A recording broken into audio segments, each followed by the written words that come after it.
ବର୍ତ୍ତମାନ ଯାହା ସୂଚନା ମିଳୁଛି, ଦକ୍ଷିଣ ଆଫ୍ରିକା ବିପକ୍ଷରେ ଭାରତୀୟ ଦଳ ଘୋଷଣା। ରିଷଭ ପନ୍ଥ ହେଲେ ଅଧିନାୟକ। ତେବେ ସୂଚନା ଅନୁସାରେ 2ଟି ଟେଷ୍ଟ, 3ଟି ଦିନିକିଆ ଏବଂ 5ଟି ଟି-20 ମ୍ୟାଚ୍ ସହ ଦକ୍ଷିଣ ଆଫ୍ରିକା ବିପକ୍ଷରେ ଭାରତ ଖେଳିବ ଘରୋଇ ସିରିଜ୍। ଦକ୍ଷିଣ ଆଫ୍ରିକା ବିପକ୍ଷରେ 2ଟି ମ୍ୟାଚ୍ ପାଇଁ ବିସିସିଆଇ ଭାରତୀୟ ଦଳ ଘୋଷଣା କରିଛି। ବରିଷ୍ଠ ପୁରୁଷ ଚୟନ କମିଟି ବେଙ୍ଗାଲୁରୁରେ ଦକ୍ଷିଣ ଆଫ୍ରିକା ବିପକ୍ଷରେ 2ଟି 4 ଦିନିଆ ମ୍ୟାଚ୍ ପାଇଁ ଭାରତ ଏ ଦଳ ଚୟନ କରିଛି। ଏହି ମ୍ୟାଚ୍ ପାଇଁ ରିଷଭ ପନ୍ତଙ୍କୁ ଅଧିନାୟକ ନିଯୁକ୍ତି କରାଯାଇଛି, ଯେତେବେଳେ ସାଇ ସୁଦର୍ଶନଙ୍କୁ ଉପ-ଅଧିନାୟକ ଦାୟିତ୍ୱ ଦିଆଯାଇଛି।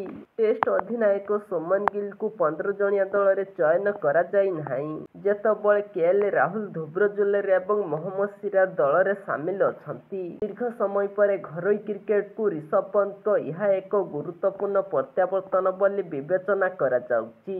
ଏହା ଚୟନକର୍ତ୍ତା ଏବଂ ପ୍ରଶଂସକ ଉଭୟଙ୍କ ପାଇଁ ଏକ ଉତ୍ସାହଜନକ ସଂକେତ। ଭାରତ ଏ ଏବଂ ଦକ୍ଷିଣ ଆଫ୍ରିକା ଏ ମଧ୍ୟରେ ପ୍ରଥମ ମ୍ୟାଚ୍ ଅକ୍ଟୋବର 30ରୁ ନଭେମ୍ବର 2 ପର୍ଯ୍ୟନ୍ତ ଖେଳାଯିବ।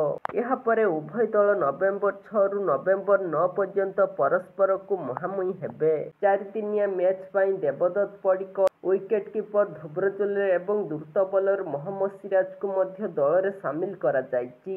ରିଷଭ ପନ୍ତ, ଆୟୁଷ ମାହାତ୍ରେ, ଏନ୍ ଜଗଦେଶନ, ସାଇ ସୁଦର୍ଶନ, ଦେବଦତ୍ତ ପଡ଼ିକ୍କଲ, ରଜତ ପାଟିଦାର, ହର୍ଷ ଦୁବେ, ତନୁଷ କଟିୟାନ, ମାନବ ସୁତାର, ଅଂଶୁଲ କମ୍ବୋଜ, ୟଶ ଠାକୁର, ଆୟୁଷ ବଦନୀ ଏବଂ ସୌରାଂଶ ଜୈନ।